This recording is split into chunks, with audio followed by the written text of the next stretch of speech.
Bismillahirrahmanirrahim. Assalamu alaikum everyone.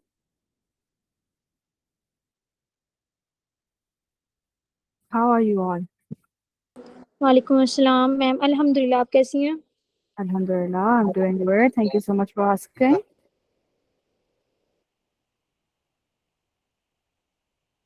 Okay, so myself, Habiba Noor, CEO and founder of Biotech Squad, and we as biotechnology graduate from International Islamic University Islamabad. Today we are here in R2D Bootcamp Week 3, and this is the first lecture of Week 3 with our mentor Muhammad Yasir Qureshi. About Muhammad Yasir Qureshi, he is the CEO of BioSkills, and BioSkills एक organization है, एक e-learning provider है, एक platform है जो कि students को analysis tools पे, data analysis के tools पे training देता है.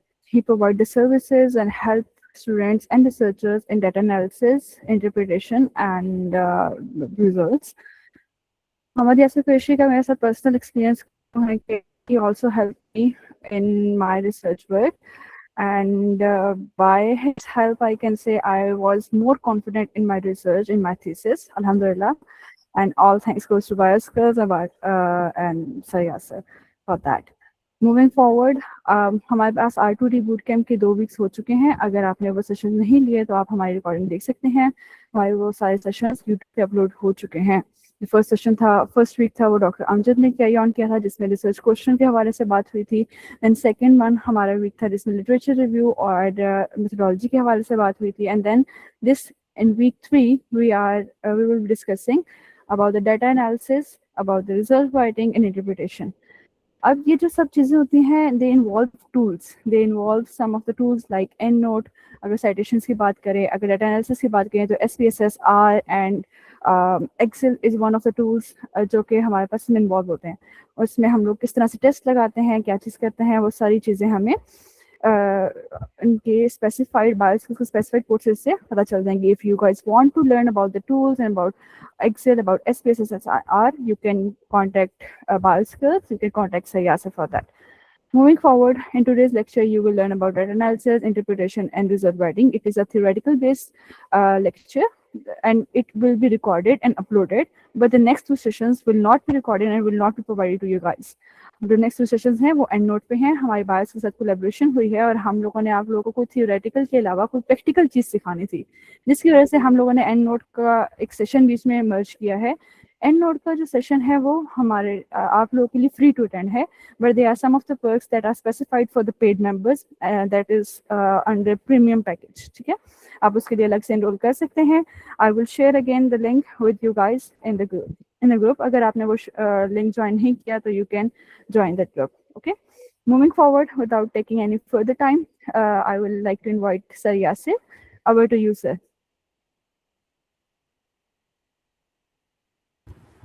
अस्सलाम वालेकुम एवरीवन. आई होप आप लोगों को मेरी स्क्रीन भी शेयर हो रही होगी, वीडियो और ऑडियो दोनों क्लियर होंगे. Am right? Yes, sir. Okay, कैसे हैं आप सब? अल्हम्दुलिल्लाह सर, आप कैसे हैं? अल्लाह का शुक्र, मैं भी ठीक. R2D boot camp week 3. आज का जो हमारा सेशन है वो रिलेटेड है डाटा एनालिसिस के, इंटरप्रिटेशन के एंड रिजल्ट्स राइटिंग के. ये कुछ सिग्निफिकेंट पार्ट होता है आपके रिसर्च पेपर का. जब भी आप रिसर्च पेपर लिखेंगे, थीसिस लिखेंगे, तो ये आपका एक सिग्निफिकेंट पार्ट होता है कि आपने रिजल्ट्स को किस तरह लिखना है, क्या स्ट्रेटजी अपनानी है. एंड मैंने एक फ्लो बनाया हुआ है, वो इन दी लास्ट आप लोग देख लेंगे कि आपने जो एक पैराग्राफ लिखना है रिजल्ट सेक्शन का अपना, किस फॉर्मेट में लिखना है, कहाँ से स्टार्ट करना है और कहाँ पे एंड करना है. ठीक है, जनरल फॉर्मेट है but it helps you a lot. And about PPT, आपको पीपीटी प्रोवाइड नहीं की जाएगी. ठीक है, आप लोग एसएस ले सकते हैं इससे. एंड या कोई क्वेश्चन हो तो आप लोग इनबॉक्स कर सकते हैं. उसके अलावा लास्ट में फिर आप लोग अनम्यूट करके क्वेश्चन कर सकेंगे, हम एक सेशन भी रखेंगे.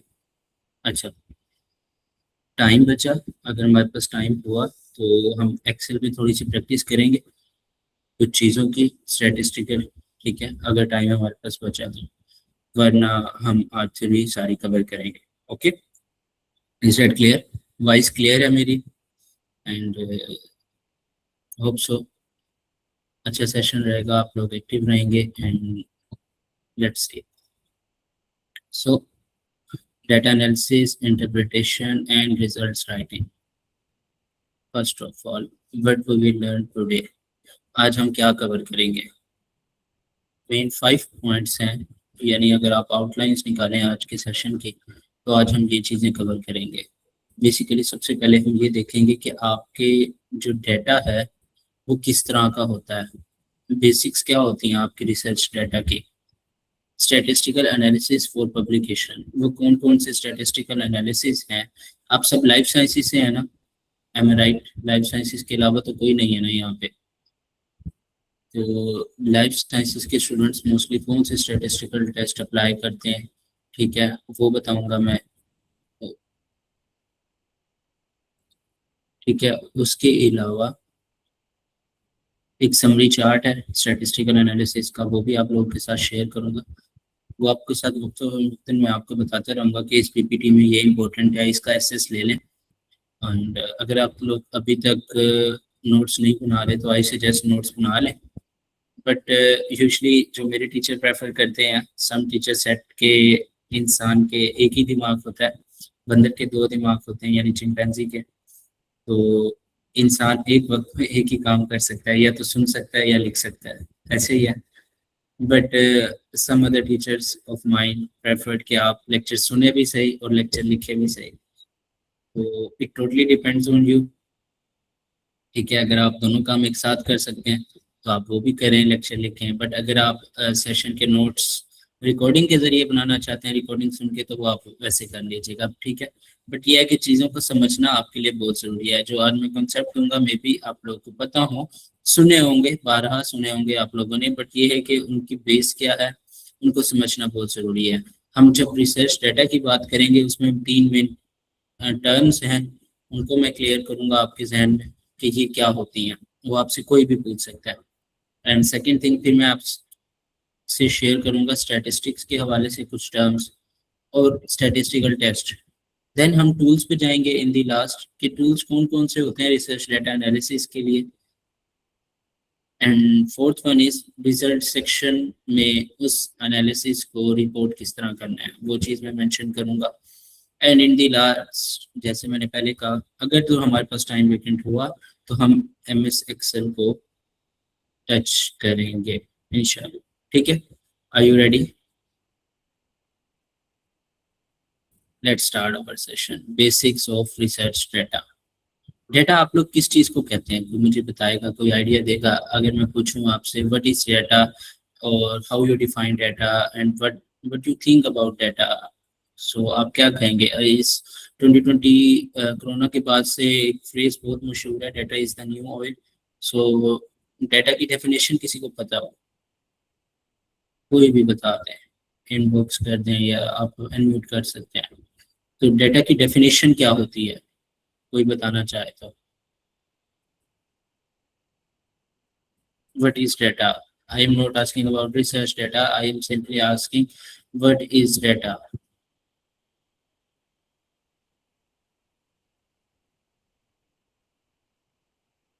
Just wait a minute. Number of results, okay, results, ठीक है। Anyone else? और आप लोग कंट्रीब्यूट कर सकते हैं। आई एम नॉट जज यू, और कोई भी जज नहीं करेगा आपको। या ये थोड़ी सी डेफिनेशन अच्छी थी, set of information, facts and observation, collection of information, ये भी अच्छे।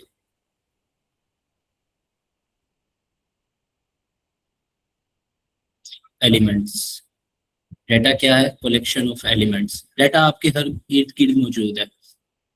My self Mohammad Yasir Qureshi, Rumaisa, Abdullah, Umaima, Anas, महाम। तो महाम इज अ डाटा, ओके। जो माम कौन सा डाटा है? माम आपके पास पर्सनल डाटा है, नेम का डाटा है, ठीक है। इस तरह डाटा के मुख्तलिफ टाइप्स हैं। बट मेन जो डाटा को डिवाइड किया जाता है वो दो टाइप्स में डिवाइड किया जाता है, collection of elements, and then कहा जाता है कि डाटा इज एदर न्यूमेरिक और डाटा इज एदर कैटेगोरिकल। कि डाटा आपके पास दो ही सूरतों में प्रेजेंट होगा, इसके अलावा भी होता है बट मोस्टली जो आप यूज करते हैं या आपसे जिनका वास्ता पड़ेगा एज अ साइंटिस्ट, तो वो दो तरह का होगा। First one is categorical data and second one is numerical data. उनका तो कह रही है फैक्ट्स, फिगर, ऑब्जर्वेशन और simple data have not been yet been processed. Okay, so numeric data कौन सा होगा? Any guess? 1 2 3 4 5 6 7। अगर मैं कहूँ कि आपके प्लांट की, मैं कह रहा हूँ कि मुकद्दस एक एक्सपेरिमेंट कर रही है, तो मुकद्दस से कोई भी पूछेगा आके, मुकद्दस से आके हसीब पूछते हैं कि मुकद्दस आपने प्लांट लगाए थे, ग्रो करवाए हैं, तो 10 दिन हो गए, आपने प्लांट्स की लीव लेंथ मेजर की है? तो मुकद्दस बोलेंगे यस 5.5 सेंटीमीटर। तो 5.5 centimetre is your data. Okay, keep it in mind. So this is known as numeric data. Numeric data वो डाटा होगा कि जिसमें आपके नंबर्स इन्वॉल्व होंगे। Okay, and second one is categorical data. Categorical data is the one, अगर हसीब पूछें या अब्दुल्ला पूछें कि मुकद्दस आपने जो प्लांट्स लगाए थे, what is the name of your plant, तो मुकद्दस कहेंगे मैंने जो प्लांट लगाया था वो सनफ्लावर था। So now sunflower involves ABCD, am I right? Alphabet आ गया, अल्फा, तो the data which involves alphabet is known as categorical data। ठीक है, तो आप इसे कहेंगे कि this is your categorical data। अब आपसे ये भी पूछ सकते हैं कि आपने कितनी तरह के प्लांट्स लगाए, आप कहेंगे 3 तरह के लगाए, सनफ्लावर लगाया है, रोज लगाया है एंड ब्लूबेरी लगाया है। तो इस तरह आप कोई भी एग्जांपल दे सकते हैं। Is that clear? तो डाटा बेसिकली क्या है? Collection of elements. कोई भी एलिमेंट्स होते हैं, अदर एलिमेंट वो कोई न्यूमेरिक भी हो सकता है, वो एलिमेंट कोई कैटेगोरिकल भी हो सकता है, वो एलिमेंट ट्रू फॉल्स भी हो सकते हैं। ट्रू फॉल्स को बूलियन कहा जाता है, इंटीजर होता है इस तरह। ठीक है, कॉम्प्लेक्स होते हैं, नंबर्स होते हैं। तो ये जो बाकी 3 टाइप्स हैं, इनका आपसे इतना डील नहीं करना आपने। As a scientist, as a research person, आपको जो मेन 2 तरह का डाटा डील करना होगा वो कैटेगोरिकल होगा और वो न्यूमेरिक होगा। Is that clear? Yes, sir. So thank you. So we start with the statistics. Statistics आपकी कोई अलग चीज नहीं है। चलिए आपको एक स्टोरी सुनाता हूँ। ठीक है, आप लोग उम्मीद है बोर नहीं होंगे, बहुत सारी चीजें बताने के लिए, सुनने के लिए, जो मैंने एक्सपीरियंस भी किए। तो सपोज करें कि अमीरा अमीरा एक पाकिस्तान में रहते हुए एक एक्सपेरिमेंट परफॉर्म कर रही है किसी भी प्लांट पे। सो मुझे आप ये बताएं कि जो अमीरा रिजल्ट्स इंटरप्रेट करेंगी इन द लास्ट, ठीक है, अमीरा कहती है कि मेरे रिजल्ट्स अच्छे आ रहे हैं। रिजल्ट्स अच्छे आने का मतलब है ग्रोथ हो रही है, या अगर एंटी इफेक्ट देखना है तो कहेंगे ग्रोथ नहीं हो रही। ठीक है, नॉट फेवरेबल इन्वायरमेंट अगर हम दे रहे हैं उसे स्ट्रेस चेक करने के लिए, जिसे कहते हैं स्ट्रेस टॉलरेंस चेक करनी होती है। तो अमीरा ने जो रिजल्ट्स निकाले कि ये प्लांट इतना स्ट्रेस बेयर कर सकता है। ठीक है, आप मुझे ये बताएं क्या अमीरा 100% राइट है? लाइक साइंस क्या यहाँ पे खत्म हो गई है कि अगर अमीरा कह दे कि ये प्लांट NaCl का 5 मोलर का स्ट्रेस बेयर कर सकता है, तो क्या यहाँ पे साइंस खत्म हो जाएगी? या आप लोग कहेंगे कि इस फील्ड में, इस टॉपिक पे रिसर्च खत्म हो जाए क्योंकि अमीरा ने ये कंक्लूड कर दिया? बताएं आप, व्हाट डू यू से? इनबॉक्स में बताएं, क्या क्या ये एंड है?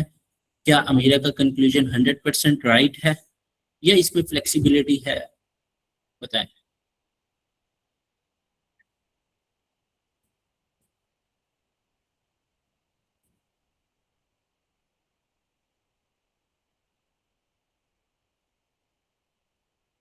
ओके, फ्लेक्सिबिलिटी है। सो अस्मरा ने अच्छा आंसर दिया, नो सर फ्लेक्सिबिलिटी है। हम भी कह रही हैं यस। तो फ्लेक्सिबिलिटी है, इसका मतलब ये है कि this is not the end. Exactly, आप लोग ठीक कह रहे हैं। तो मुझे ये बताएं कि हमें स्टैटिस्टिक्स की नीड क्यों है?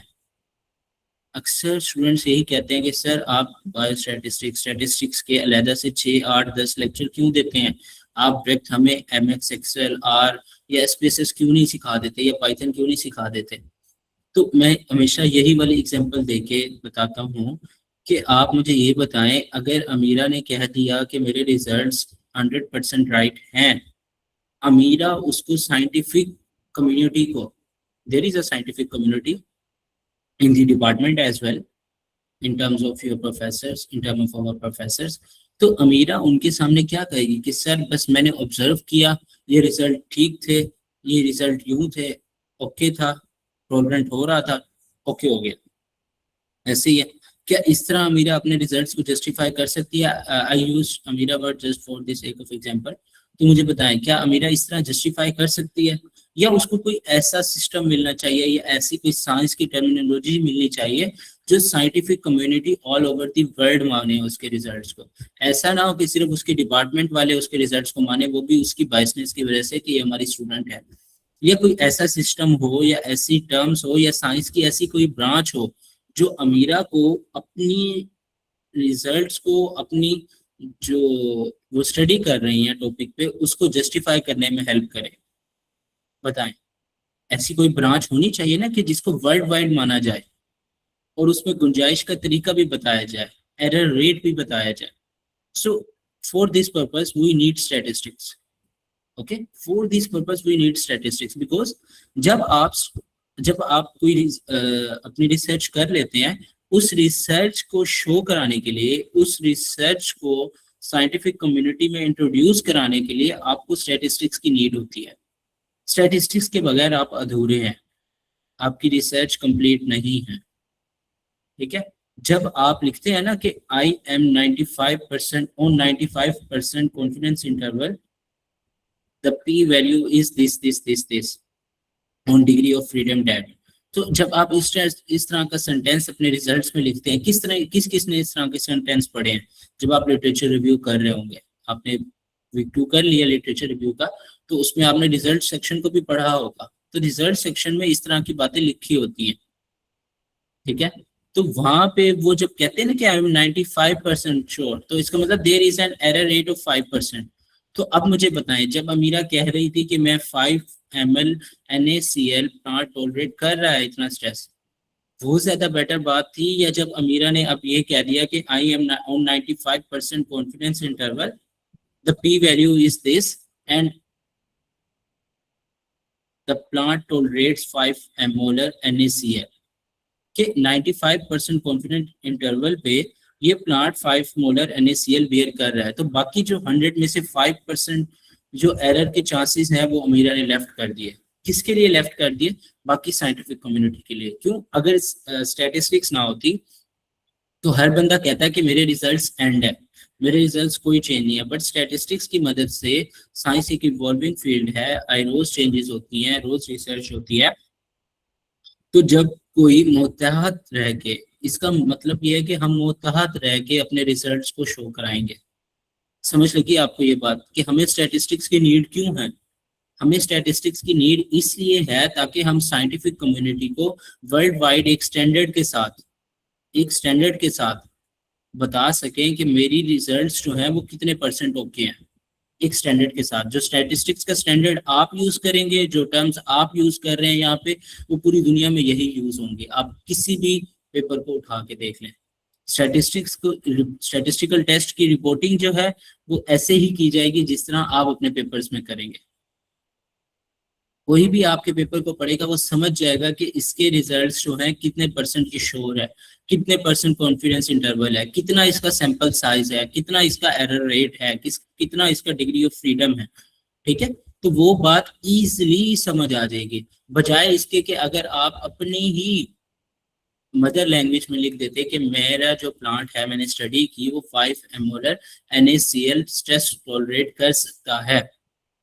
तो बताएं विच लाइन इज बेटर? जो फर्स्ट वाली है, अगर आप अपने वर्ड्स में अपने रिजल्ट शो कर दें, ये वो वाली बेटर है जो आप साइंटिफिक टर्मिनोलॉजीज के साथ उसको एड्रेस करें अपने रिजल्ट्स को, ताकि वर्ल्ड वाइड उनको रीड किया जा सके और उस पर मजीद स्टडी की जा सके, और उस पर आपको कोई चैलेंज भी नहीं कर सकता।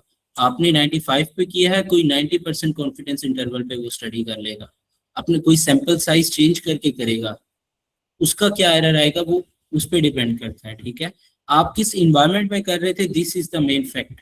तो ये सब चीजें आपको अपने रिजल्ट्स में शो करनी पड़ती हैं, अपने मटेरियल्स एंड मेथड्स में शो करनी पड़ती है।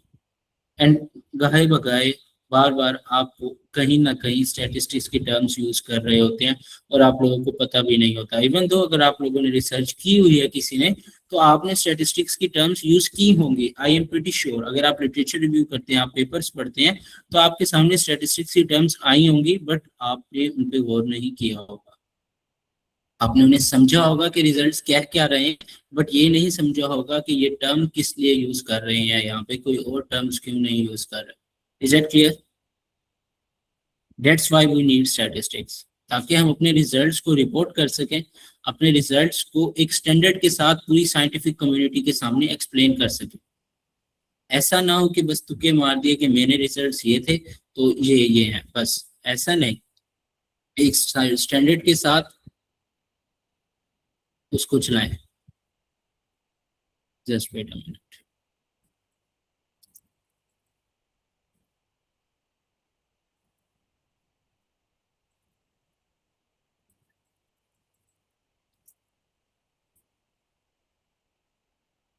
आगे चले, ठीक है, आगे चले।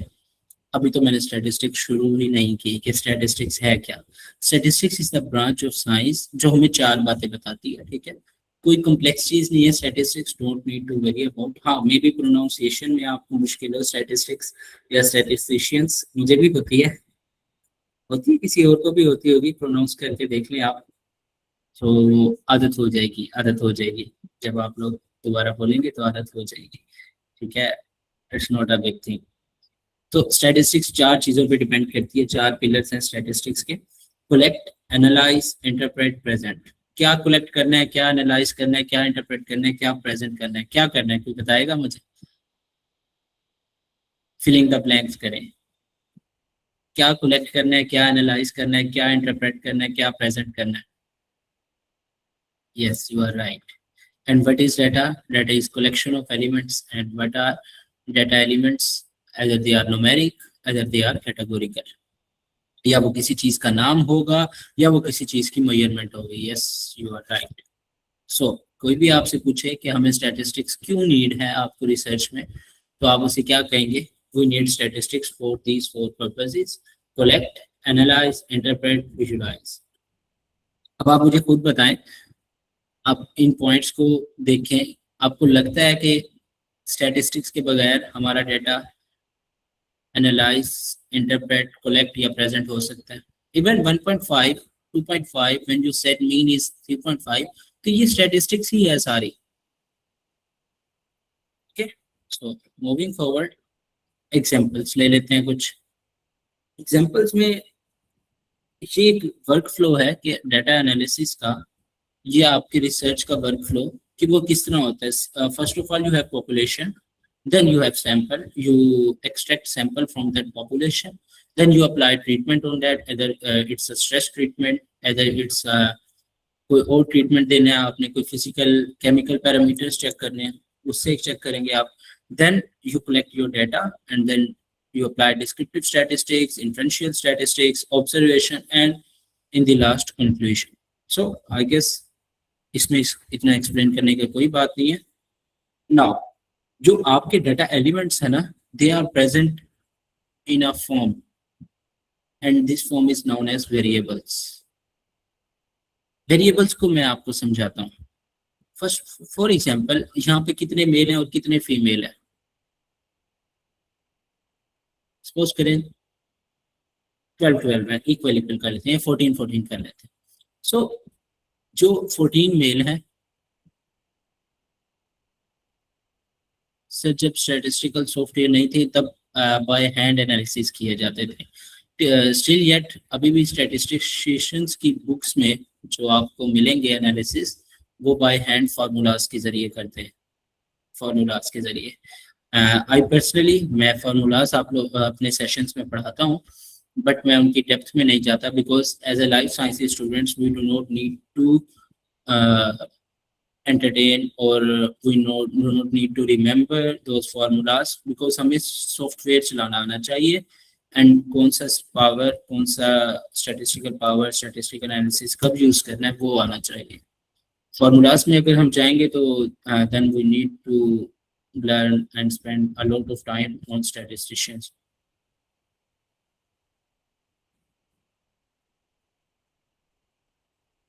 यस, शुरू से ही स्टैटिस्टिकल टर्म में आपके रिजल्ट शो किए जाते हैं। Okay, now we have variables. आपने जब अपना डाटा स्टोर करना होता है ना, तो उसे लेबल करते हैं। सपोज करें आपने स्टोर में, आपने ना एक कार्टन में एक बैग, आप समझ लें कार्टून जिसे कहते हैं, समझ आती है ना वो, गत्ते का कार्टून। उसमें जब आप अपनी कुछ चीजें स्टोर करके, मम्मा आपको कहती हैं कि ये स्टोर में रख दो, and you tape it, and आप उसको लेबल करते हैं। कोई लेबल करता है उसको कि आपने इसमें क्या रखा है? कौन कौन लेबल करता है?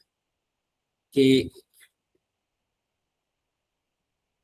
Anyone who have the same condition like me, like we have to label it, ताकि हम भूल ना जाए उसे। Even if I put something in my draw as well in a box, तो मैं उसे लेबल कर देता हूँ कि इसमें मेरा ये पड़ा है। या अगर आप एक फोल्डर समझ लें, आप कंप्यूटर में एक फोल्डर बना रहे हैं, तो आप उसको नेम इस तरह का देते हैं कि आपको पता चले इसमें क्या रखा है, right? Same is the case, जब भी आप अपना डाटा स्टोर करते हैं तो आप उसको एक ऐसा नाम देते हैं ताकि आपको पता चल सके कि उसमें क्या है। अगर मैं आऊँ आपके पास कि आपके पास आपके डाटा में कॉलम है नेम का, तो आप मुझे बता सकते हैं इसमें नेम का मतलब क्या होगा, कि इसमें कौन सा डाटा होगा, कैटेगोरिकल होगा या न्यूमेरिक होगा, मुझे बताएं। अगर मैं कह रहा हूँ कि मेरे पास डाटा है और उसमें मैं कह रहा हूँ कि एक कॉलम है नेम, उसको मैंने नेम दिया हुआ है नेम का ही, नेम को नेम दिया नेम का ही, यानी उसको लेबल किया मैंने नेम के साथ, और उसमें मेरे पास बहुत सारे नेम्स हैं। तो आप मुझे बताएंगे कि ये मेरे पास कौन सा डाटा है? कैटेगोरिकल डाटा है, दैट्स व्हाई। तो वो जो नेम दिया है मैंने, this name is known as variables. जब हम अपना डाटा स्टोर कर रहे होते हैं, हम उसे वेरिएबल्स की फॉर्म में करते हैं। हम उन्हें, वेरिएबल्स का मतलब है वेरी होने वाली चीजें। तो वेरी, जब जिस तरह एक बॉक्स में बहुत सारी चीजें हो सकती हैं, बट आप उसको जनरलाइज नेम देते हैं, तो सेम इज द केस आपके पास जब आप कैटेगोरिकल कह रहे हैं, तो आप उसको नेम दे रहे हैं नेम का, तो उसमें बहुत सारा डाटा हो सकता है, लेकिन होगा वो कैटेगोरिकल। ओके, होगा वो categorical. Is that clear? Same अगर मैं कहूँ कि प्लांट लेंथ, प्लांट लेंथ, मैंने एक कॉलम को नेम दे दिया प्लांट लेंथ का। मैंने एक पैक बनाया कार्टून का, उसमें मैंने कुछ चीजें डाल के उसको बंद कर दिया और कह दिया प्लांट लेंथ।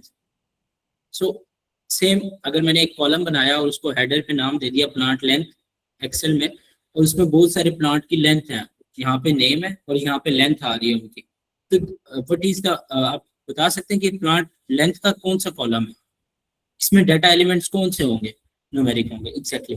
तो जब हम वेरिएबल्स को, इनको हम बोलते हैं वेरिएबल्स, तो जब हम नेम दे रहे होते हैं, तो हम नेम उसके अकॉर्डिंग देते हैं कि इसमें डाटा टाइप कौन सी होगी। अगर तो वो न्यूमेरिक होंगे, जैसे मैंने बताया डाटा की टाइप्स कौन सी होगी, अगर वो न्यूमेरिक होंगे या वो कैटेगोरिकल होंगे, तो उसके अकॉर्डिंग हम उसे नेम दे देते हैं, और जो नेम देते हैं उसे हम बोलते हैं वेरिएबल्स। तो डाटा एलिमेंट्स को स्टोर करना वेरिएबल्स में किया जाता है। आप से कोई पूछे कि डाटा एलिमेंट्स को आप स्टोर भी किसमें करते हैं, आपने बोला डाटा इज क्या है, कलेक्शन ऑफ एलिमेंट्स। तो आप, कोई आपसे पूछेगा कि आप इसे स्टोर में किसमें करते हैं, तो आप स्टोर से याद, वो कार्टन की एग्जांपल याद कीजिएगा कि हम इसे स्टोर करते हैं वेरिएबल्स के अंदर। ओके, हम डाटा एलिमेंट्स को स्टोर करते हैं वेरिएबल्स के अंदर, और वेरिएबल्स दो तरह के होते हैं, as per of data type, categorical या न्यूमेरिकल। ये कॉन्सेप्ट क्लियर हुआ आपको? अब जिस तरह मुझे रिस्पॉन्स कर रहे हैं, आई एम हैप्पी कि आप लोगों को मेरी बात, एंड आई एम हैप्पी कि मैं अच्छे से डिलीवर कर पा रहा हूँ। सो वेरिएबल्स दो तरह के हैं, कैटेगोरिकल एंड न्यूमेरिकल। फर्दर, जो कैटेगोरिकल वेरिएबल्स हैं, they are further of two types. किसने सर्वे फिल किया है? I also share survey today in the morning in my channel as well, कि इसको फिल कर दें। तो उस सर्वे जब आप फिल कर रहे होते हैं, रिसर्च सर्वे, उसमें ऑप्शन आते हैं good, better, best, strongly agree, strongly disagree, strongly सिर्फ एग्री या नन। तो वो जो रिजल्ट होते हैं ना, तो आप मुझे बताएं, ये स्ट्रांगली एग्री, स्ट्रांगली डिसएग्री है, अगर ये किसी कॉलम में ये वाला डाटा हो मेरे पास, तो ये भी तो डाटा है ना, इसको आप कौन सा डाटा कहेंगे? Categorical, yes exactly. अगर किसी में मेरा ये वाला डाटा हो, मुकद्दस, साजिदा, हसनैन, यासिर, हबीबा, ये वाला भी तो डाटा है, ये भी तो कैटेगोरिकल है, एम आई राइट? तो इन दोनों में फर्क है कोई? यस, इन दोनों में फर्क है। एंड वो डिफरेंस क्या है कि जो आपका स्ट्रांगली एग्री स्ट्रांगली डिसएग्री वाला डाटा है ना, उसमें एक ऑर्डर बन रहा है, like strongly agree and in the last strongly disagree, this is the highest point, this is the lowest point. इसके बीच में 3 पॉइंट्स होंगे, न्यूट्रल, एग्री एंड डिसएग्री।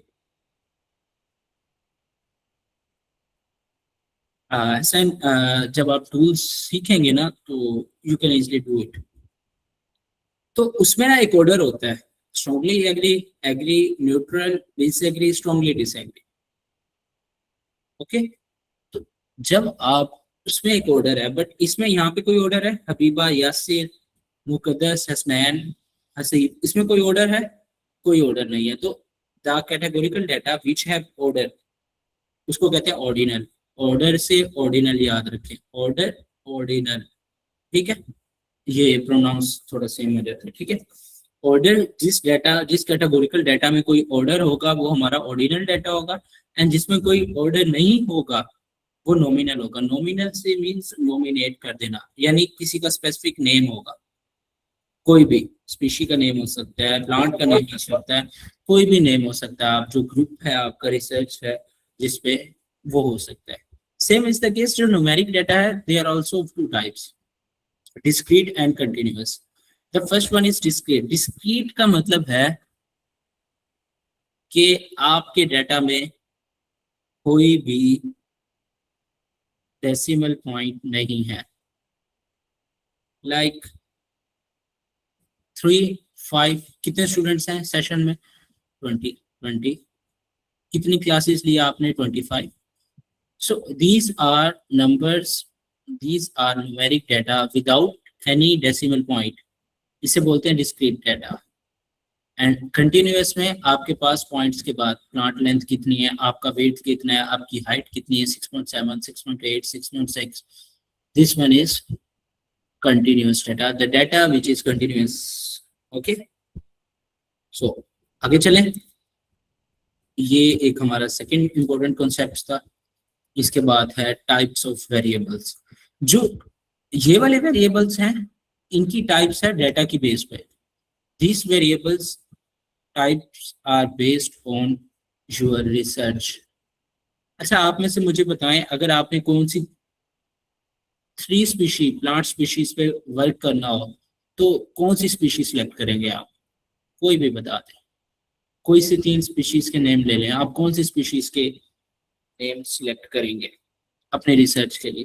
कोई भी रिसर्च हो, अभी हम एग्जांपल ले रहे हैं, वो बाद में देखेंगे कि उस पर क्या अप्लाई करना है। कोई भी 3 प्लांट्स के नेम बताएं अपनी मर्जी के, आप चॉइस कर सकते हैं, ये आपके पास ऑप्शन है। आपके सुपरवाइजर ने कहा चले भाई 3 प्लांट्स बताएं, किन पे आप ये स्टडी करेंगे, लिटरेचर रिव्यू कर लें आप वहां से करके बताएंगे, एलोवेरा, नीम एंड सनफ्लावर, या एग्जैक्टली। तो यहाँ पे 3 फ्लावर्स आपने सिलेक्ट किए। रिसर्च के अंदर कुछ वेरिएबल्स ऐसे होते हैं कि जो आप रिसर्च सिलेक्ट कर सकते हैं, जिन्हें आप चेंज कर सकते हैं।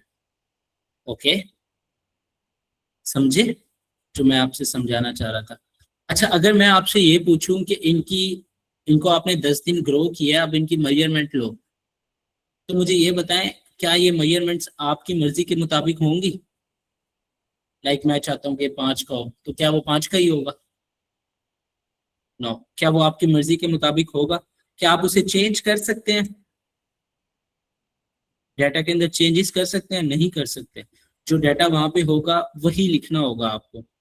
तो इससे आपको एक इम्पोर्टेंट कॉन्सेप्ट मैं समझाना चाह रहा हूँ कि independent variables are those variables जो आप सिलेक्ट कर सकते हैं, जिनको आप चेंज कर सकते हैं। प्लांट की कौन सी स्पीशीज सिलेक्ट करनी है, ये आपके हाथ में है। ऐसे ही है, एम आई राइट? आप लिटरेचर रिव्यू करेंगे, आपने कौन सा मॉडल प्लांट लेना है अपने एक्सपेरिमेंट के लिए, वो आपके हाथ में है। आपने प्लांट के आपने सपोज करें माइस लिया, माइस के 2 ग्रुप्स बनाए, तो ग्रुप्स बनाना किसके हाथ में था? आपके हाथ में। तो जो ग्रुप्स आप बनाते हैं, जो आप स्पीशीज सेलेक्ट करते हैं, जो मॉडल ऑर्गेनिज्म सेलेक्ट करते हैं, उसके फिर ग्रुप्स बनाते हैं, प्लांट आप सेलेक्ट करते हैं, उसके ग्रुप्स बनाते हैं, तो ये किसके हाथ में होता है? This is in the hand of researcher. आपने ट्रीटमेंट देना है, आप चाह रहे हैं कि मैं 2 केमिकल्स का ट्रीटमेंट दे दूं, NaCl HCl का, ये केमिकल की सिलेक्शन है, ये किसके हाथ में है? आप चाहते हैं कि मैं फर्टिलाइजर टाइप सेलेक्ट करूं, तो फर्टिलाइजर टाइप किसके हाथ में है? कि मैंने अपनी आपके आपके सर बोलते हैं कि बेटा हमारे एरिया में ये 2 फर्टिलाइजर चाहते हैं, आप इस पर रिसर्च कर लें, ये अवेलेबल हैं, तो ये किसके हाथ में था? आपके हाथ में जो चीज है उसे बोलेंगे इंडिपेंडेंट वेरिएबल्स। जो आपके हाथ में नहीं है, जो एज ए आउटकम आप मैयर करेंगे, वो आपके होंगे dependent variables. Is that clear? Plant height, plant weight, plant आप कह लें कि plant height, plant weight, stem length, root length, leaf length, ये सारी चीजें आपके हाथ में है? नहीं। These are the outcomes of your selection, जो आपने सिलेक्शंस की हैं। हाँ, जो सिलेक्शंस आपने की हैं, जो ग्रुप्स आपने बनाए हैं, वो इंडिपेंडेंट वेरिएबल्स हैं। ओके। इंडिपेंडेंट वेरिएबल्स कैटेगोरिकल भी हो सकते हैं, न्यूमेरिक भी हो सकते हैं, but these are those who are changed by you, by the researcher, by the person who lead the research. Now कुछ वेरिएबल्स ऐसे होते हैं, टेम्परेचर, लाइट, जो कंट्रोल होते हैं, जो कांस्टेंट होते हैं। है किसी को आइडिया? ऐसे होता है ना कि यार मैंने ये 2 ग्रुप्स HCl और NaCl दिया दोनों प्लांट्स को, सेम मोलर कंसंट्रेशन का, बट मैंने टेम्परेचर और डेज सेम है इन दोनों में, तो what is this? This is constant variable, am I right? This factor is the constant, तो इसको हम बोलते हैं कंट्रोल या कांस्टेंट वेरिएबल्स। कॉन्सेप्ट मिक्स तो नहीं हो रहे आप लोगों के? क्लियर हैं चीजें? ठीक है, समझ आ गई? उसके बाद होते हैं, फोर्थ वन इज कोफाउंडिंग वेरिएबल्स। कोफाउंडिंग वो वेरिएबल्स होते हैं कि जो हमारे हाथ में ना हो। Yes, exactly Muqaddas, you are right. So confounding variables जो हमारी रिसर्च का हिस्सा भी ना हो और जिनका हमारी रिसर्च पे अफेक्ट हो, बट वो हमारी स्टडी में ना हो। होता है ना समटाइम्स, आप एग्जाम्पल में देख सकते हैं, आपके सामने क्या क्या एग्जाम्पल्स आई हुई हैं। सो अब मुझे बताएं, टाइप्स ऑफ वेरिएबल्स क्लियर हुआ?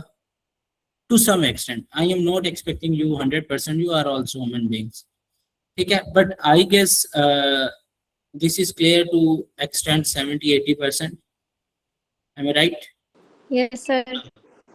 Now move on to our, thank you Muqaddas for being interactive throughout the session.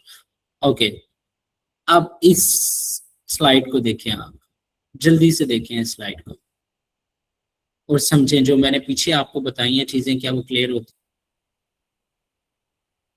Minute है आप लोगों के पास, इसे देखिए, वो will take, I am stop now. आप इसे 2 मिनट के लिए देखें और मुझे बताएं आपकी इंटरप्रिटेशन क्या आती है। जब मैं पूछूं तब बताना है, किसी ने पहले नहीं बताना। ये टाइप्स ऑफ वेरिएबल्स की ही एक फ्लो चार्ट में बताया गया कि क्या है ये।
जैसे एंड बॉक्स में कर दें या एंड नोट कर दें।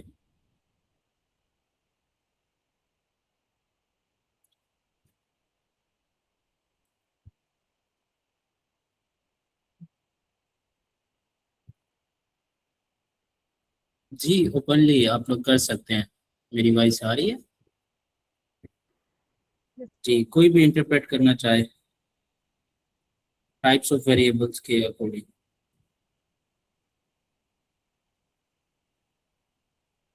कोई जज नहीं करेगा आपको, मैं ये बात बता चुका हूँ पहले। सर मेरी मुझे जितनी समझ आई है तो इंडिपेंडेंट वेरिएबल्स जिनके कोई काज हो रहा है जिसको हम अपने अकॉर्डिंग मैनिपुलेट यानी चेंज कर सकते हैं वो इंडिपेंडेंट वेरिएबल्स हैं, लेकिन जो उसके इफेक्ट होते हैं जैसे टेम्परेचर का इफेक्ट हो गया उसको हम जो मेजर कर रहे होते हैं वो इंडिपेंडेंट वेरिएबल्स होते हैं। Okay, yes exactly. Independent variables वो हैं जिन्हें हम चेंज करें, जिन्हें हम मैनिपुलेट करें एंड वो एक इफेक्ट क्रिएट करें हमारे ऑर्गेनिज्म पर, हमारी स्पीशी पर, हमारे ग्रुप पर। हम स्टडी जिस ग्रुप पे कर रहे हैं उस पर कोई इफेक्ट क्रिएट करें। अब वो इफेक्ट हम मेजर कर सकते हैं, that's why we call them dependent variables. हम उनकी मेजरमेंट कर सकते हैं।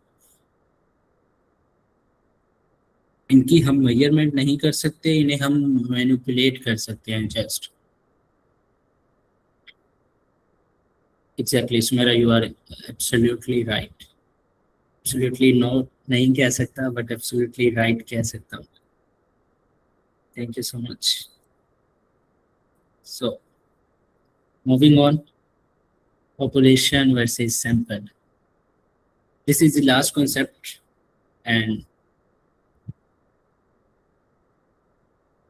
okay, but नहीं बायोटेक स्क्वाड नहीं बंद होती, don't worry at all. So population versus sample, किसी को इसके बारे में आइडिया हो उससे मैं बाद में पूछूंगा, पहले मैं खुद बताता हूँ पॉपुलेशन और सैंपल क्या है। This is the okay, there is one another concept as well. Okay, population versus sample and Islamabad में, लाहौर में, फैसलाबाद में, पाकिस्तान की बिग सिटीज़ में जितनी पॉपुलेशन है, जितने लोग हैं उन्हें हम बोलते हैं पॉपुलेशन।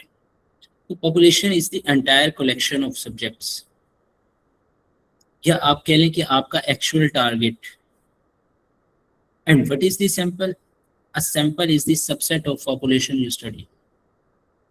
अब हम पॉपुलेशन पूरी को क्यों नहीं स्टडी करते, इसको भी मैं एक स्टोरी से बताता हूँ, एक रीज़न दे के बताता हूँ, आपको क्लियर हो जाएगा।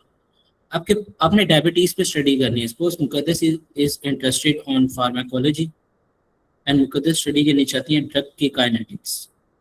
एक कंपनी ने एक ड्रग बनाई, मुकद्दस उस ड्रग की काइनेटिक स्टडी करनी चाहती है on BP patient. There are 1 million BP patient, 10 lakh in Islamabad. So is it possible for Muqaddas to study on 1 million patient in 1.5 year and write thesis as well and perform other formalities of university as well during thesis writing, during experimental work? Okay, अगर मुकद्दस अकेली है तो definitely ये possible नहीं है। Suppose मुकद्दस के पास 4 लोगों की टीम है, तो क्या तब पॉसिबल है ये?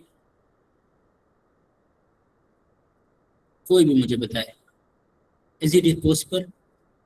स्नैन थम्स अप कर रहे हैं तो स्नैन, इज इट पॉसिबल कि आप 10 लाख लोगों को एक 1.5 ईयर के ड्यूरेशन में स्टडी करके उनके रिजल्ट्स कंक्लूड करें? Okay, obviously not. So but Muqaddas ने उस ड्रग का इफेक्ट तो चेक करना है, बिकॉज कंपनी ने इन्वेस्टमेंट की है, कंपनी ने प्रोजेक्ट बनाया है एंड इनको अब प्रोजेक्ट पे काम करना है।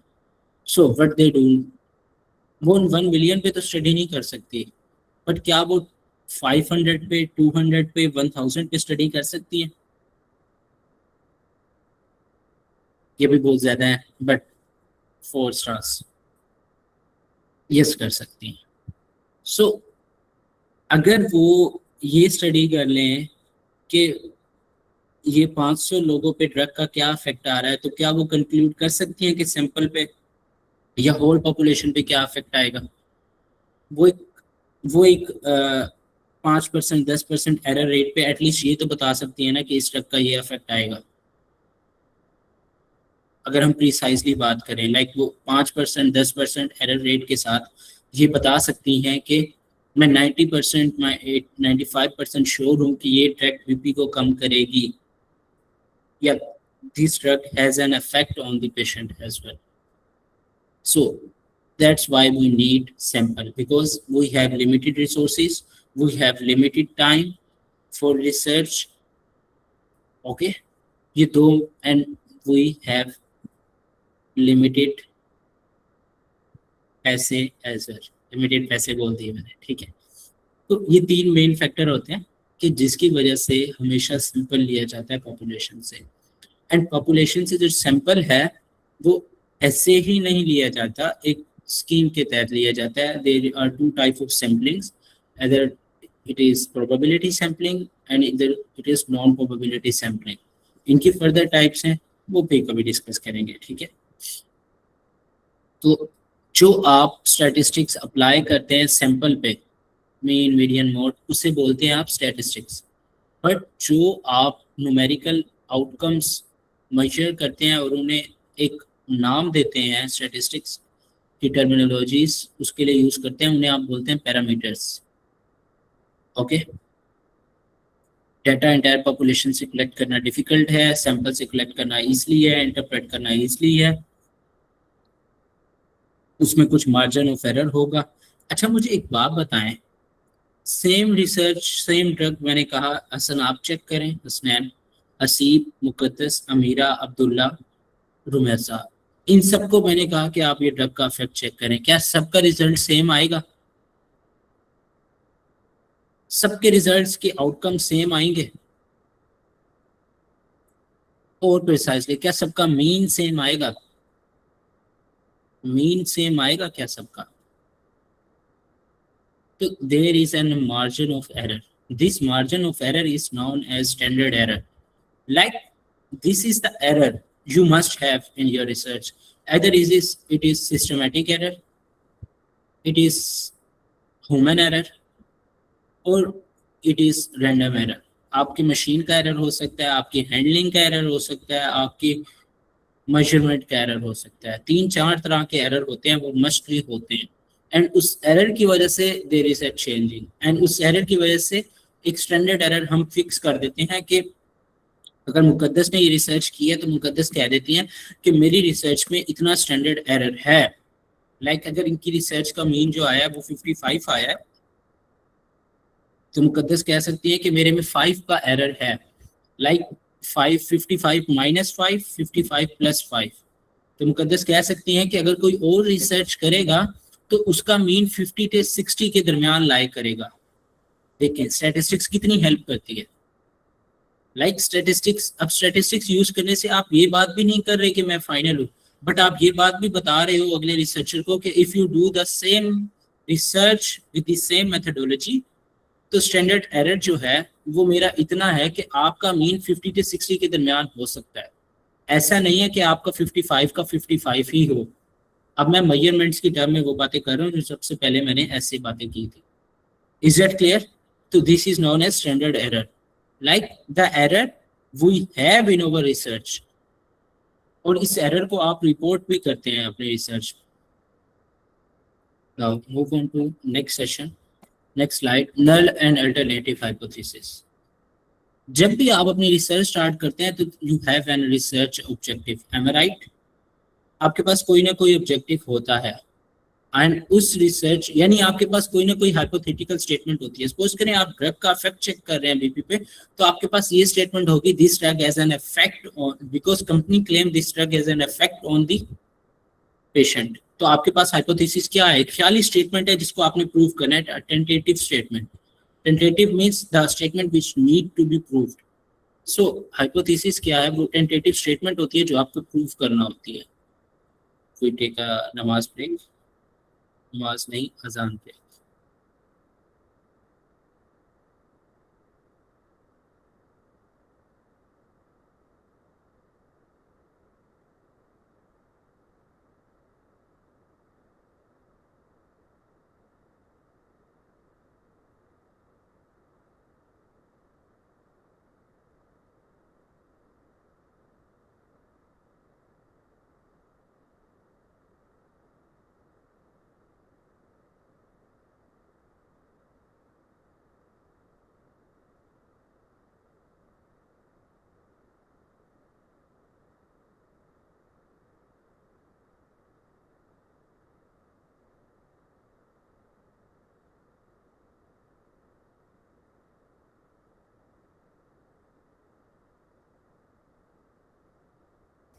Guys, wait for a few minutes as सयासी की साइड पे अजान हो रही है and I really hope that you are enjoying this session. I really hope कि आप लोग नोट्स बना रहे होंगे और चीज़ें लिख रहे होंगे साथ साथ. अगर आप लोगों को कोई सवाल है तो सवाल भी साथ लिख लीजिएगा. साथ साथ सेशन में भी सवाल हो रहे हैं बट एंड पे अगर आप लोग सवाल करना चाहेंगे तो आप कर दीजिएगा. I want to say there is no question that is small. जब आप लर्निंग पे आते हैं, जब आप सीखने पे आते हैं, कोई सवाल छोटा बड़ा नहीं होता. और ये R2D एक लर्निंग एनवायरनमेंट क्रिएट किया गया है for you guys so that you can learn. You come here, learn something new and apply it in your research or in your life. ठीक है. And मीनवाइल अगर मैं आप लोगों को बायोटेक स्क्वाड और बायोस्विस के बारे में बताऊं तो बायोटेक स्क्वाड हमारे पास एक नॉन प्रॉफिट ऑर्गेनाइजेशन है जो कि free of cost R2D boot camp चला रही है. We invited 4 different speakers for 4 different weeks. In our first week, we covered the basics about the research question, about what research is, and in our second week, we studied about the literature review methodology, and in our third week, we are here with data analysis. So yes, it is back. Thank you so much. So, hypothesis एक tentative statement होती है जो आप जब research start करते हैं तो आपके पास होती है. अगर आप स्टडी करना चाह रहे हैं कि मैन एंड वुमेन की जो सैलरी है उसमें कोई डिफरेंस है, तो आप जब स्टार्ट करेंगे तो जो हाइपोथेसिस आपने प्रूव करनी है दैट इज अल्टरनेटिव हाइपोथेसिस. ठीक है, जिसको आप रिसर्च स्टेटमेंट भी बोलते हैं. The research statement is the alternative hypothesis you have.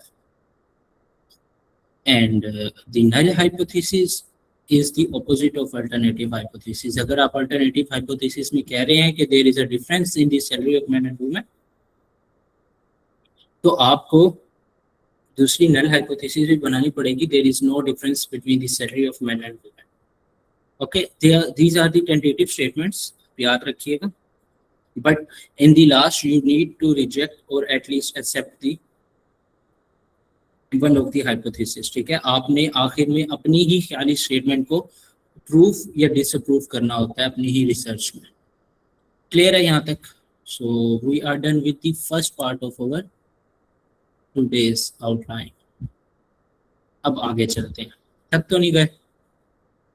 कौन कौन थक गया?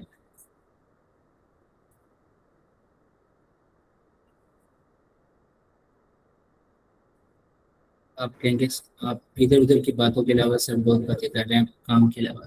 जी, कोई कुछ कहना चाह रहा था? No, sir, you can continue. Okay. अब है जी statistical analysis for your publication. Statistics पहले मैंने बता दिया आपको. Collect, analyse, interpret and visualise. Now here is the branches of statistics जो आप मोर एंड लेस यूज करेंगे अपनी रिसर्च में as a life scientist. First one is descriptive statistics. अगर मैं बोलूँ हसनैन को कि describe the meeting you attend now, कि जो आपने भी 1 घंटे पहले मीटिंग अटेंड की है उसको डिस्क्राइब करो. Same is the case. The statistics which describe our data is known as descriptive statistics. ये स्टैटिस्टिक्स जिस तरह हसनैन पूरे सेशन को समराइज करेंगे या मेन पॉइंट्स बताएंगे, डिस्क्रिप्टिव स्टैटिस्टिक्स हमें हमारे डाटा के, रिसर्च डाटा के मेन पॉइंट्स बताती है. यानी वो एनालाइज वाले पार्ट के मेन पॉइंट्स हमें बताती है. इन्फ्रेंशियल स्टैटिस्टिक्स हमें ये प्रेडिक्शंस या जनरलाइजेशन पॉपुलेशन के हवाले से करने में हेल्प करती है. हमने जो सैंपल लिया होता है उसमें हमें हमारे पॉपुलेशन के हवाले से इन्फ्रेंस करने में, समराइज करने में कि हमारे जो रिजल्ट्स हैं क्या वो पॉपुलेशन पे एप्लीकेबल हैं इस एरर रेट के साथ या नहीं. इसमें आगे आ जाता है measure of central tendency, mean, median mode, measure of variability, range, variance, standard deviation, IQR, quantile, skewness, kurtosis. And inferential statistics में हमारे स्टैटिस्टिकल टेस्ट आ जाते हैं सारे, parametric, non parametric, t test, ANOVA, chi square, correlation. Okay, इनकी details में अभी हमारे पास ड्यू टू टाइम शॉर्टेज हम नहीं जा सकते. जब भी आप स्टैटिस्टिकल टेस्ट परफॉर्म करेंगे उससे पहले आपको डिफाइन करनी पड़ेंगी कुछ चीज़ें.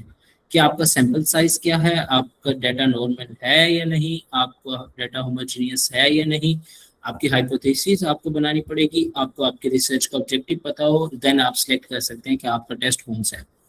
पी वैल्यू और कॉन्फिडेंस इंटरवल, ये दो टर्म्स हैं जो आपने करनी होती हैं। आपने ये सारे स्टेप करने के बाद, टेस्ट कलेक्ट करने के बाद, आपने हाइपोथेसिस टेस्टिंग करनी होती है। अब जो आपने ख्याली स्टेटमेंट बनाई थी, आपने टेस्ट भी फाइंड कर लिया, अब आपने उस ख्याली स्टेटमेंट को टेस्ट करना है। तो उसके 5 स्टेप हैं कि सबसे पहले हाइपोथेसिस आपने बनाई हुई है, अब आप सिग्निफिकेंस लेवल बनाएं कि मैं इस हाइपोथेसिस पे इतने % श्योर हूँ, ठीक है, या इतने % मुझे उम्मीद है कि मेरा एरर रेट है, फॉल्स वन एरर जिसे कहते हैं। तो उसके बाद आप टेस्ट का क्राइटेरिया सेट करेंगे एंड उसके बाद आप टेस्ट की कंपटीशन करेंगे एंड फिर डिसीजन बनाएंगे। Is that clear? आप इनका एसेस ले सकते हैं। This is the main slide, ये वाली भी जो आपके काम आने वाली है in the future as well. तो बात आती है इंटरप्रिटेशन की कि आप अपने स्टैटिस्टिकल रिजल्ट को इंटरप्रेट किस तरह करेंगे। आप on the basis of your P value करेंगे। आप जो significance value, significance level alpha का सिलेक्ट करेंगे इन दी स्टेप 2, तो आप ये देखेंगे कि अगर आपकी पी वैल्यू उस रीजन में लाइक कर रही है, लाइक लेस देन अगर अल्फा है, तो आप अपनी नल हाइपोथेसिस रिजेक्ट करेंगे एंड आप कहेंगे I am rejecting null hypothesis, and आपके रिजल्ट्स यहाँ पे सिग्निफिकेंट होंगे, स्टैटिस्टिकली सिग्निफिकेंट। पी वैल्यू अगर ग्रेटर देन अल्फा होगी तो आप fail to reject null hypothesis, यहाँ आपके कहेंगे कि मेरी हाइपोथेसिस जो है वो फेल टू रिजेक्ट है। Okay, I am not going into deep down into these 2 lines, but मैंने आपको you can say एक concluding statement बताया कि अगर आपने interpret करना है तो आप इस बेस पे कर सकते हैं। Further on there is probability and confidence interval. Probability, chances of error, ठीक है, सिग्निफिकेंस लेवल आप कितना सेलेक्ट करते हैं, प्रोबेबिलिटी आप कितनी सेलेक्ट करते हैं, और कॉन्फिडेंस लेवल आपका कितना होगा। Confidence level means how much confident you are कि आपके जो सैंपल के पैरामीटर्स हैं वो आपकी पॉपुलेशन के पैरामीटर्स को डिफाइन कर रहे हैं। आपने इनका सम जो है हमेशा 1 रखना है, कॉन्फिडेंस लेवल का और कॉन्फिडेंस इंटरवल का, एंड पी का, P plus Q is equal to 1 always. तो आप ये देख सकते हैं कि जब 10% है तो ये 90 है, ये 5 है तो 95 है। मोस्टली हम ये वाला कम्बिनेशन यूज़ करते हैं, हम 95% कॉन्फिडेंस इंटरवल पे हम चेक कर रहे होते हैं अपनी हाइपोथेसिस को with 5% significance level. Now this is the selection of statistical test. आप अपने स्टैटिस्टिकल टेस्ट की सिलेक्शन किस तरह कर सकते हैं। आप इसका एसएस ले लीजिए, ठीक है। आपने पैरामीट्रिक टेस्ट, 2 तरह के टेस्ट होते हैं, पैरामीट्रिक एंड नॉन पैरामीट्रिक। तो जब आपका डाटा नॉर्मल डिस्ट्रीब्यूटेड होगा और होमोजेनियस होगा, मैं इनकी डिटेल में नहीं जाता। नॉर्मल डिस्ट्रीब्यूटेड का मतलब है कि आपके डाटा की जो फ्रीक्वेंसी डिस्ट्रीब्यूशन है वो नॉर्मल है, तो देन आप पैरामीट्रिक टेस्ट अप्लाई करेंगे। एंड अगर ये आपका डाटा ये 2 कंडीशंस फुलफिल नहीं करता, देन आप नॉन पैरामीट्रिक टेस्ट अप्लाई करेंगे। इसका भी एसेस ले लीजिएगा। समरी ऑफ पैरामीट्रिक टेस्ट, ये आपके सामने पैरामीट्रिक टेस्ट की एग्जांपल्स हैं। टी टेस्ट है, अनोवा है, मैनोवा है, ठीक है। 2 वे, 1 वे, 3 वे अनोवा है, पियर्सन कोरिलेशन है। ओके, कोरिलेशन पे हमारे पास 2 तरह की कोरिलेशन होती है। अगर आपका डाटा असम्पशंस को फॉलो कर रहा है तो आप पियर्सन कोरिलेशन लगाएंगे। असम्पशन 2 ही है, आपका डाटा नॉर्मल है और आपका डाटा होमोजेनियस है, आपके ग्रुप्स का डाटा, तो आप पियर्सन कोरिलेशन लगाएंगे, अदरवाइज आप स्पेयरमैन कोएफिशिएंट लगाएंगे। This is the non parametric test summary. ये आपके नॉन पैरामीट्रिक टेस्ट की समरी है आपके सामने। इसमें भी जो टाइप है वो विल्कॉक्सन है, मैन विटनी है, एंड क्रेशर वॉलेस है, फ्रेडमैन है। इसकी डिटेल में भी हम नहीं जाते क्योंकि बहुत टाइम लग जाएगा उसमें, बट ये है कि आपके सामने मैंने एक समरी पेश किया है कि आपने कौन सा टेस्ट कब यूज़ करना है। आप ये यहाँ से इस बेस पे जज कर सकते हैं कि आपने कौन सा टेस्ट लगाना है। Tools for research data analysis, तो कोई बताएगा मुझे कौन कौन से टूल्स हैं? ये तो आई गेस मुझे बताने की ज़रूरत ही नहीं पड़ेगी। क्विकली एनालिस्ट करेगा कोई इनबॉक्स में?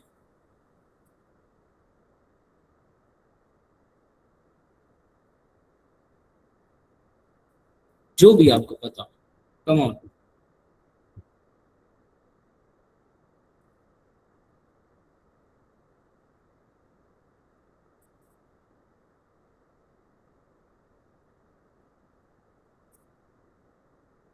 Yes exactly, you are right. हमारे पास माइक्रोसॉफ्ट एक्सेल है, एसपीएसएस है, आर स्टूडियो है, हम ग्राफ प्रिज्म भी यूज़ करते हैं, ग्राफ पैड भी यूज़ करते हैं, एंड इट टोटली डिपेंड्स कि आप क्या करने के लिए कर रहे हैं, बट मोस्टली इन तीन से आपका सारा काम हो सकता है। आपका हमेशा डाटा एंट्री और बेसिक इन्फॉर्मेशन आपकी माइक्रोसॉफ्ट एक्सेल से ही स्टार्ट होती है, ठीक है। सो माइक्रोसॉफ्ट एक्सेल आप सबको आना चाहिए। Who is proficient in Microsoft Excel? Okay, proficient नहीं, but you have intermediate skills in Microsoft Excel. कौन अपने आप को रेट कर सकता है? आप हैंड्स अप कर दें।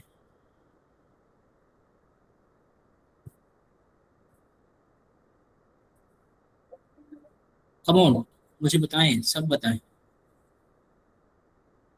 आई need to check intermediate skills किसके पास है। सिर्फ एक हाथ, मनाइल, बस Manal, Wasib, okay, come on, participate करें।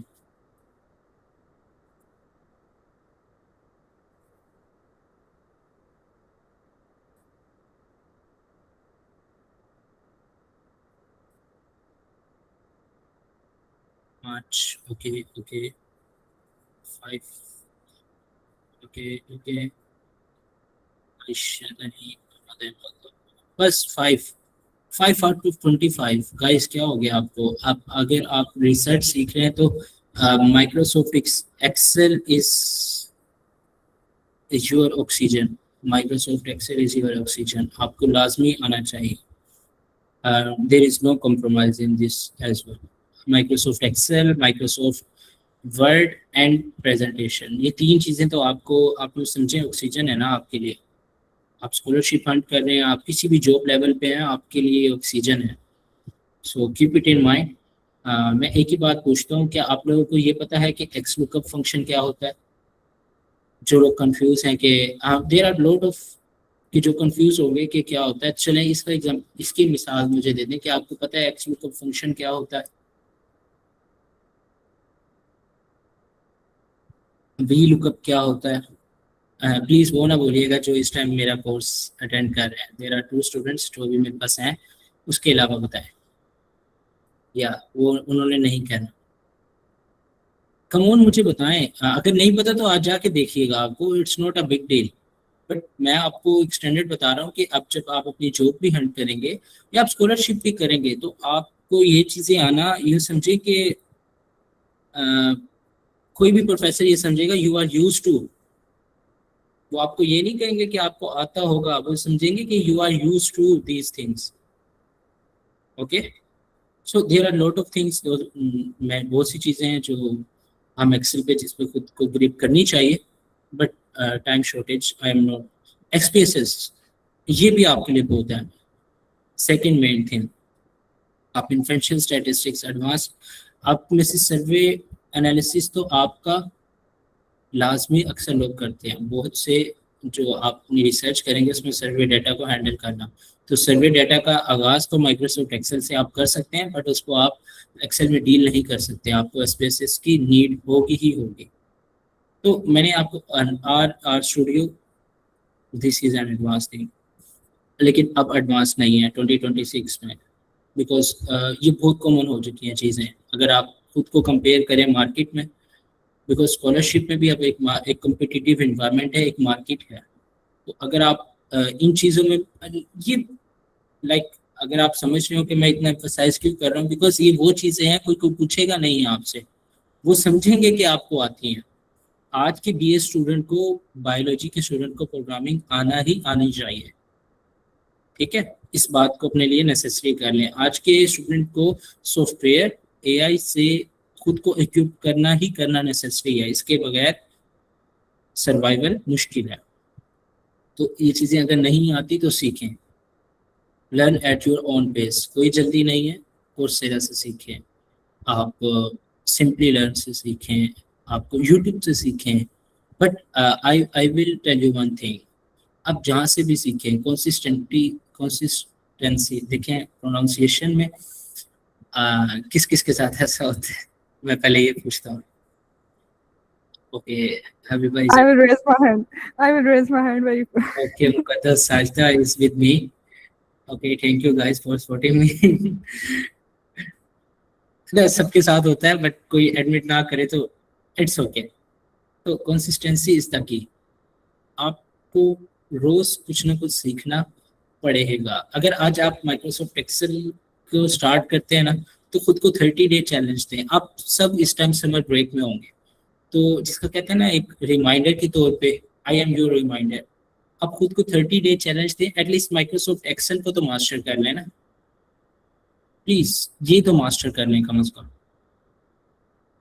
ओके, SPSS को, आर स्टूडियो को अपनी पेस पे इन चीज़ों को कवर करें, और अपने और आई विल सजेस्ट अपने दोस्तों को भी सिखाएं, या आप जहाँ से सीख रहे हैं अपने दोस्त को कहें यार इकट्ठे सीखते हैं, एक वर्क फ्लो बना लेते हैं। ऑल्दो वो कभी फुलफिल नहीं होता, हमारे बनाए हुए प्लान्स कभी फुलफिल नहीं होते, वो हमेशा एक पेज पे ही रह जाता है कि आज 2 करूंगा, कल 2 घंटे, 1 घंटे, तो वो कभी पूरा नहीं होता। But at least if you right 1 hour you can give, I hope, half hour as well, तो आप आधी पॉपुलेशन से आगे निकल जाएंगे। ठीक है, मैं अभी एक स्टूडेंट का देख रहा था, मेरी स्टूडेंट तो नहीं है और बस मेरी कलीग है, यूट्यूब चैनल देख रहा था, वो यहाँ की नहीं इस्लामाबाद की है मेरी कलीग, तो उनका ऑस्ट्रेलिया में BS से डायरेक्ट PhD में हो गया। It's a surprising thing with no research experience, with no research publication. तो ये उन लोगों के लिए मोटिवेशन है जो कहते हैं कि हमारे पास कोई पब्लिकेशन या कुछ भी नहीं। सो अगर आपका एम बाहर का है तो बाहर की एग्जांपल मैं दे सकता हूँ। अगर आपका एम यहाँ की जॉब्स का है, मैं उसके वाले से भी आपको एग्जांपल दे सकता हूँ, बट वो हमारा यहाँ का कॉन्टेक्स्ट नहीं है। जस्ट आपको एक ओवरव्यू दे रहा हूँ, एक आपको रिमाइंडर दे रहा हूँ कि अगर आप रोज का आधा घंटा भी देंगे तो आप 90% लोगों से आगे निकल जाएंगे। ठीक है, खुद को टाइम दें, ये चीज़ें लाजमी सीखें, ये चीज़ें लाजमी सीखें। ठीक है, जहाँ मर्जी से सीखें, ऑब्वियसली बाय स्किल से भी सीखें। आई एम योर मेंटोर, आपने यहाँ पे मेरे से सेशन लिया, यू नो माई लर्निंग, कि मैं क्या इन्वायरमेंट रखता हूँ, किस तरह पढ़ाता हूँ, क्या सीक्वेंस होता है, तो आप अडोप्ट कर सकते हैं। ठीक है, एंड आपको बायो स्किल्स के मुकाबले बाकी चीज़ों पे ये है कि आपको एक तो जो मटेरियल है, जो आउटलाइन है, वो एडवांस्ड होगी, जो आप प्रैक्टिकली यूज़ करेंगे, साथ के साथ बहुत अफोर्डेबल फी होती है। आप मुझे बता सकते हैं इस टाइम पिज़्ज़ा कितने का है मार्केट में? कोई बता दे। इस्लामाबाद वाले तो बर्गर खाते होंगे, बर्गर हैं। लाहौर वाले बता दें, फैसलाबाद वाले, मुल्तान वाले, बहुत से लोग हैं। जस्ट जोकिंग, ये कोई सीरियस ना हो प्लीज़, पर्सनल ना ले। सो या ठीक है, को मुझे बताएगा पिज़्ज़ा कितने का होता है इस टाइम? पिज़्ज़ा कितने का आता है? 2K to 2500। ओके, इसके अलावा कोई बताए? लाइक हर किसी की एक रेंज होगी ना, जिसने जितने का खाया होगा, चले वो बता दें, छोड़े मार्केट का। एक इस्लामाबाद वालों का रेट हमेशा हाई होता है। ओके, इसके अलावा कोई बोलेगा नहीं? बताएं बताएं, मुल्तान वाले भी हैं यहाँ पे, I know many students here. So चले एवरेज लगा लेते हैं 2K या 2500। तो अगर आप एक टाइम का पिज़्ज़ा इतने का खा सकते हैं, तो why you don't invest on your skills as well. आप कोर्सेरा की सब्सक्रिप्शन ले लें, एक माह की 6000 की आती है, 5000 की आती है, आप वहाँ से सीख लें ये चीज़ें। ठीक है, ठीक है। बट अगर आप अपनी नेटिव ज़बान में सीखना चाहते हैं, आप यूट्यूब पे हज़ारों लेक्चर पढ़े हैं, बट यूट्यूब से सीखने का हमेशा मेरे से पूछा जाता है सर फ्री है, मुझे अक्सर भी कहते हैं सर फ्री है, हम पेड में क्यों सीखें? बेटा यूट्यूब में जो चीज़ें होती हैं वो इरेगुलर पड़ी होती हैं, होती सारी चीज़ें हैं यूट्यूब में। आपको मैं ये बता दूं, ऐसा नहीं है नहीं होती, to be honest on ground reality, but they are irregular.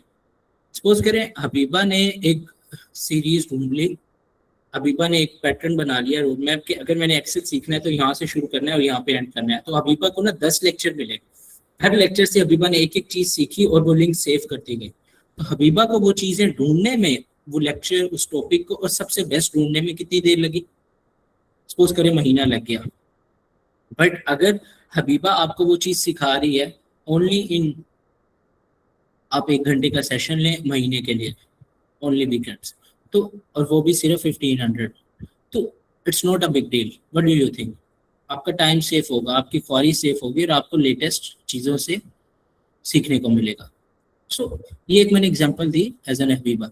तो ये बात है कि ये फ़र्क है, बट अगर आप पेड सीखना चाहते हैं there are resources as well. खुद को इक्विप करें बस यार, सिंपल बात ये है, इतनी लंबी चौड़ी बात नहीं है, तो सीखो सही बस। इस झमेले में ना पढ़ो, पैसे दे रहा हूँ नहीं दे रहा, सीखो तो सही एटलीस्ट। अब मैंने एक्स लुकअप बोला, मुझे से अभी तक किसी ने रिप्लाई नहीं किया, तो एक्स लुकअप एक इतना लेटेस्ट फार्मूला है, या आप कह लें कि बहुत 2021 से 19 से चल रहा है माइक्रोसॉफ्ट एक्सेल में, और वो आप लोग यूज़ करेंगे यहाँ पे सर्वे एनालिसिस में माइक्रोसॉफ्ट एक्सेल के अंदर। ये भी बता देता हूँ आपको कि आप वो यूज़ कहाँ करेंगे।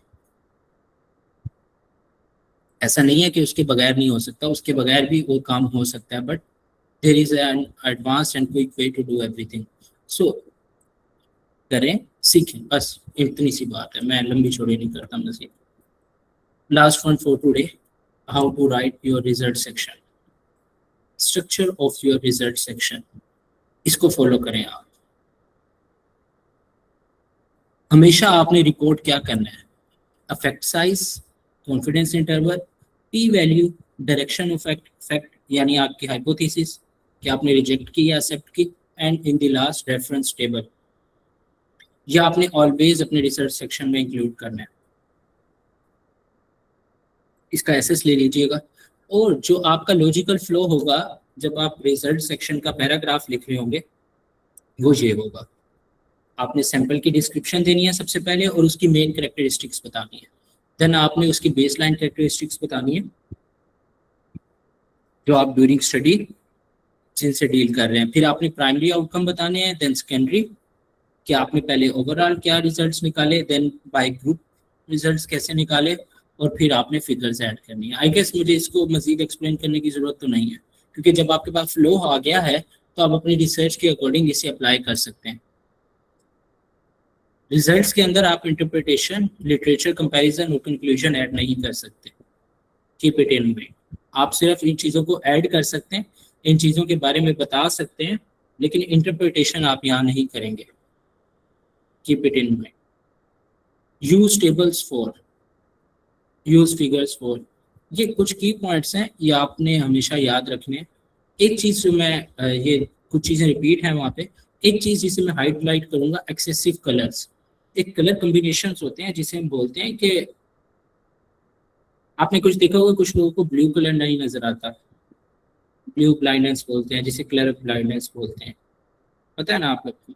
तो आपको हमेशा रिसर्च में ऐसे कलर यूज करने होते हैं कि जिसको सब रीडली चेक कर सके, जो सब रीड कर सकें, अफेक्ट देख सकें। तो एक कलर कॉम्बिनेशंस होते हैं रिसर्च के ग्राफ के, उन चीज़ों को हमेशा ध्यान किया जाए, और 3D में कभी नहीं बनाने आपने ग्राफ। अपने रेफरेंस जरूर देना है अपने टेबल और टेक्स्ट का, और टेबल को कभी भी पैराग्राफ में रिपीट नहीं करना। टेबल की डिस्क्रिप्शन में आप हमेशा पैराग्राफ, टेबल की जो कैरेक्टरिस्टिक्स हैं या उसकी डिस्क्रिप्शन है वो देंगे। टेबल को आपने कभी अपने रिजल्ट सेक्शन के पैराग्राफ में डिस्क्राइब नहीं करना। ये आपका इन दी लास्ट रिजल्ट्स क्लियरली, आप अपने रिजल्ट्स को क्लियरली कैसे एक्सप्लेन करेंगे वो बताया हुआ है। सबसे पहले आप स्ट्रेट कंपैरिजन करेंगे, देन नंबर्स रिपोर्ट करेंगे, कॉन्फिडेंस इंटरवल, पी वैल्यू और डायरेक्शन। आप ये एग्जांपल दे सकते हैं। ये एक बैक्टीरिया माइक्रोबायोलॉजी की एग्जांपल है, मैंने दी हुई है। The intervention group had a lower bacterial load than the control group, mean difference. ये आप हमेशा अपने कंक्लूजन में लिखेंगे, ठीक है, keep it in mind. And आप odds रेशियो, बीटा, कोरिलेशन, अब जो जितनी भी स्टैटिस्टिकल टर्म्स हैं जिन्हें हमने टच नहीं किया बट हमने करना था, but due to time shortage we will not deal with that. So ये आप स्क्रीनशॉट लेके अपने बिहाफ पे रीड कर सकते हैं। आप जस्ट गूगल करें, आपको बहुत सा डाटा मिल जाएगा। Okay okay, is that clear? So yeah we are done. तो अब आप लोग की बारी है, any question you can ask. Thank you so much, sir, Yasser, for detailed, informative, full of examples and full of interactive session. Thank you so much for your time. To the dear participants, kindly drop your question in the chat box or raise your hands and turn on your mics. You can ask your question. Feel free to ask. आप unmute कर लें खुद को, तो this is the best thing. अगर कोई question करना है तो आप अनम्यूट कर लें खुद को। जी, कोई question? Anyone? If you don't have any question, kindly thumbs up कर दें so that we may know कि आप लोग कुछ से समझ आ गए हैं। Okay Meena, thank you. It's player कल एंड नोट का सेशन है, आप लोग लाजमी ज्वाइन कीजिएगा। हाउ टू ऐड साइटेशन, ठीक है, वो बिल्कुल फ्री है, लाजमी ज्वाइन कीजिएगा। कल और परसों है, अपने कलीग से भी शेयर कीजिएगा। एंड आप फ्री ज्वाइन कर सकते हैं, सीख सकते हैं, समझ सकते हैं, पूछ सकते हैं। एंड आप सबकी विशेष का लाइए। थैंक यू मुकद्दस, बिलाल, आमना, नार, थैंक यू सबका।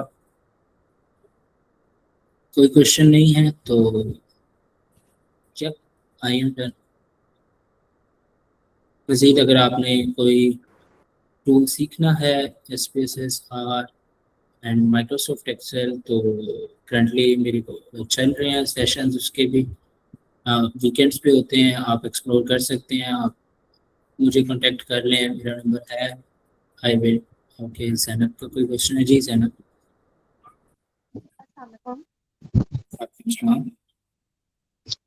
अच्छा, एक कॉमन मिथ है कि अगर आपने डाटा एनालिस्ट बनना है तो आपको कोडिंग सीखनी होगी। तो इज इट नेसेसरी कि अगर आपको कोडिंग नहीं आती आप फिर भी डाटा एनालिस्ट बन सकते हो?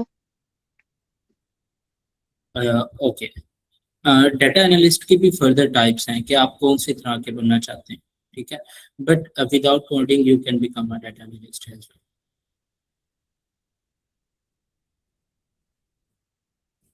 अगर हमने डाटा एनालिस्ट के एंट्री लेवल रोल्स करने हैं तो what it would be like और उसकी फ्यूचर जॉब्स का क्या स्टेटस है? Okay, currently I am also hunting data analyst job. ये रिकॉर्ड तो नहीं हो रहा, रिकॉर्डिंग ऑफ कर दें अभी kindly. Okay, just a minute. Thank you so much everyone for joining. We will have a discussion. I'm just stopping the stream.